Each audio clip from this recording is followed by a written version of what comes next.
అందరికీ ప్రెజలాడ్. నా పేరు పాలిపోగు జాన్సన్. బాబన్న వాళ్ళ అన్నదమ్ములు 6 మందిలో రెండో వాడైన పాలిపోగు దానయ్య దేవదానం గారి కొడుకుని నేను ఎక్కువ ఈ ఏరియాలో ఉన్నాను. నేనంతా నాన్న ఉద్యోగం ఆర్మీలో చేసేటప్పుడు అతను రిటైర్డ్ అయిపోయినాక అమ్మ అక్కడ అనంతపురంలో ఉద్యోగం చేసేది. సో నేను అనంతపురంలో ఎక్కువ ఉంటాను, అనంతపురం జిల్లాలో ఎక్కువ ఉంటా. దాదాపు 79 నుంచి నేను అనంతపురంలో ఉంటాను అనమాట. ఇక్కడికి చింతపల్లికి ఇక్కడ ఏమైనా వస్తే ఏదైనా ఫంక్షన్ల కోసం ఇటువంటి ఫంక్షన్ల పెళ్ళిళ్ళు కానీ ఇటువంటి ఫంక్షన్లు కానీ వస్తాను. అయితే ఇక్కడ ఒక మాట చెప్పాలి. బాబన్న మేమంతా తమ్ముళ్ళంతా ప్రేమగా పిలుచుకునే పేరు బాబన్న. ఒక శకం ముగిసింది. పెద్దళ్ళు అంటే మా పెదనాన్నలు, నా బాబాయిళ్ళు వాళ్ళ శకం అయిపోయిన తర్వాత వాళ్ళలో మిగిలింది వచ్చేసి మా వాళ్ళలో మంగళగిరిలో ఉన్న మా అత్తమ్మ. నెక్స్ట్ వచ్చేసి ఇప్పుడు మా అన్నదమ్ముళ్ళు స్టార్ట్ అయిన తర్వాత ఎస్గేల్ అన్నాయి, తర్వాత అగస్టిన్ అన్నయ్య చనిపోయారు. తర్వాత ఇప్పుడు నెక్స్ట్ బాబన్న గురించి చెప్పాలంటే నిజంగా నడితే టైం సరిపోదు. ఎంత మంచోడంటే నాకు తెలిసి ఇందాక సార్ ఎస్ఐ గారు మాకు చెప్పినట్టు ప్రతి ఒక్కరికి తెలియని వాడు లేడు.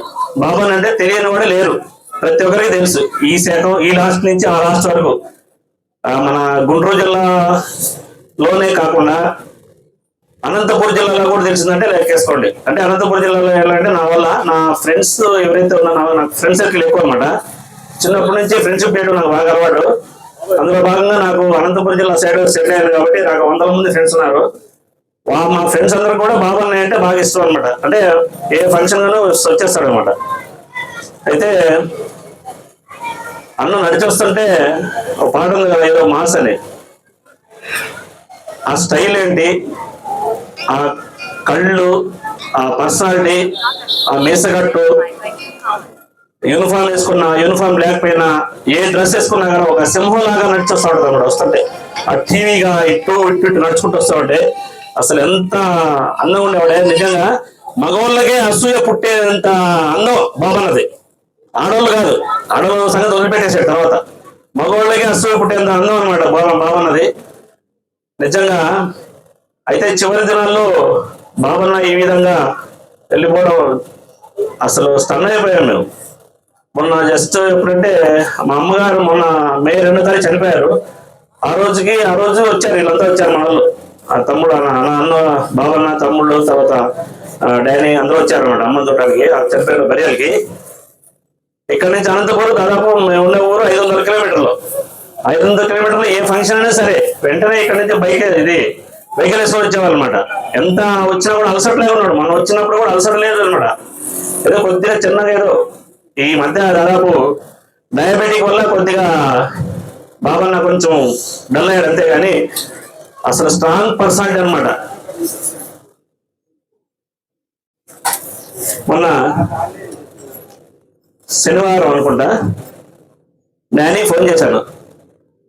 డానీ ఎలా ఉన్నాడు అంటే, చూడు బాబాయ్ అని చెప్పేసి వీడియో కాల్ చూపించాడు. వీడియో కాల్ చేశాను మొన్న శనివారమే.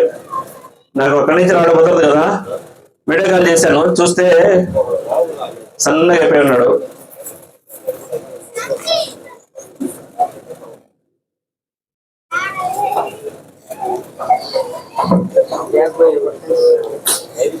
అసలు బాబన్నేనా ఇక్కడ ఉంది, బాబన్నేనా అసలు ఆ పర్సనాలిటీ అది, అసలు సింహం ఏంటి ఇలా అయిపోయింది అని చెప్పేసి నేను లోపల కుమిలి పడ్డాను అనమాట. అక్కడి నుంచి మొన్న అనంతపురం అమ్మ చనిపోయిన తర్వాత మే 2వ తారీఖు వచ్చిన తర్వాత ఒక 1 మంత్ తర్వాత అన్న ఎక్కడో శ్రీకాకుళం వెళ్ళాడు ఏదో పని మీద. శ్రీకాకుళం వెళ్ళిన తర్వాత అక్కడ ఏదో చిన్న ప్రాబ్లం వచ్చింది. వెంటనే డానీ ఫోన్ చేశాడు నాకు, బాబాయ్ ఇట్లా నాన్నకి ఈ విధంగా అయింది, శ్రీకాకుళంలో మీ ఫ్రెండ్స్ ఎవరు ఉన్నారని అడిగాడు.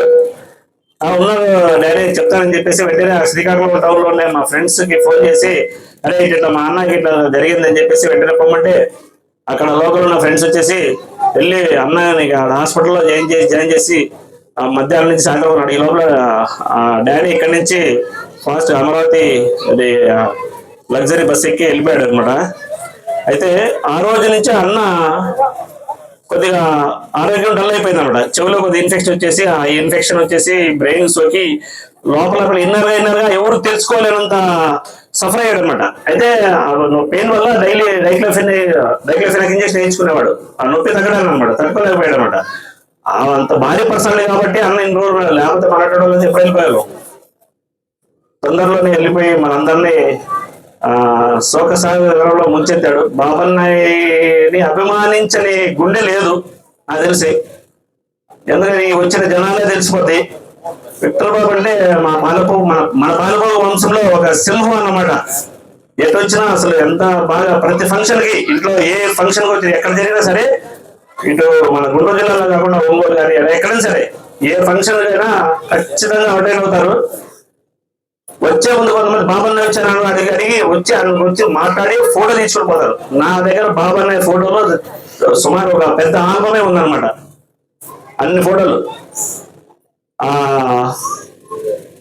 ఆ యొక్క కట్అవుట్ వచ్చేసి చింతపల్లి తెలుసు, చింతపల్లి పరగణాలు మొత్తం కారంపూడి మండలమే కాకుండా పిడుగురాళ్ళ ఏరియా కాకుండా గుంటూరు జిల్లా మొత్తం దాకా ఏఎస్ఐ గారు చెప్పినట్టు బాబన్న పేరు తెలియని వారు లేరు. నిజంగా ఆయన ఇప్పుడు మన మధ్య లేకపోవడం చాలా దురదృష్టకరం.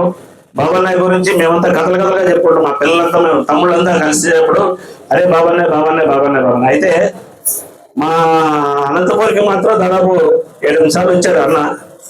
ఒక్కసారి మాత్రం వచ్చేసి నాకు తెలియకుండా వెళ్ళిపోయిన తర్వాత నేను అనంతపురం వచ్చానని చెప్పాడు. ఆ రోజు నుంచి మాట్లాడడం మానేసి అన్నతో. అరే నాకు తెలుసు నేను మీ ఊరి దాకా వచ్చి నేను కలవకుండా పోయానని నాతో మాట్లాడలేదని చెప్పేసి మొన్న ఇంటికి వచ్చినప్పుడు బాధపడ్డాడు. నిజమే కదనా, ఇప్పుడు గుండెల్లో ఉండేవాడు దగ్గరకు వచ్చి రాకపోతే ఎట్లుంటుంది అలా బాధ, అందుకే నా మాట్లాడలేదు సారీ అని చెప్పేసి అది మనసులో ఫీల్ పెట్టుకోకుండా అన్న నాకు భుజం తట్టి మా ఇంట్లో అమ్మ చనిపోయిన ఒక ధైర్యం చెప్పేసి వెళ్ళిపోయాడు. అన్న నిజంగా చివరి మూమెంట్ లో దేవుణ్ణి బాగా ఎక్కువ ప్రార్థన చేసేవాడు అనమాట. ప్రార్థన చేసి దేవుణ్ణి నమ్ముకోండి అని చెప్పేసి చాలా స్వార్థ కూడా చెప్పాడు. అన్న ఆత్మకు శాంతి కలగాలని ఈ విధంగా నిజంగా అన్న ఈ విధంగా చూడలేకపోతున్నాము మేము, అంత భారీ పర్సనాలిటీ ఈ విధంగా అయిపోయిందని. అయితే బాబన్న గురించి ఇంకా చెప్పాలంటే చాలా ఉంది. అయితే ఆయన ఆత్మకు శాంతి కలగాలని బాధ హృదయంతో శ్రద్ధను ఘటిస్తూ మీ అందరూ అన్న కూడా చివరిసారిగా అంతిమయాత్రలో పాల్గొని ప్రతి ఒక్కరు పాల్గొని మీ ఇంకా ఎవరో బంధు ఉంటారు రమ్మని చెప్పేసి, ఎందుకంటే చనిపోయిన తర్వాత చాలా గ్రాండ్ గా పంపించాలి వాళ్ళని, చాలా గ్రాండ్ అంటే గ్రాండ్ గా పంపించాలి. పెళ్లి కూడా జరగకూడదు అన్నమాట, అంత బాగా జరిగి అన్న అంతిమయాత్ర జరగాలని కోరుకుంటూ ఈ అవకాశం ఇచ్చిన పెద్దలకు కృతజ్ఞతలు సెలవు తీసుకుంటాను.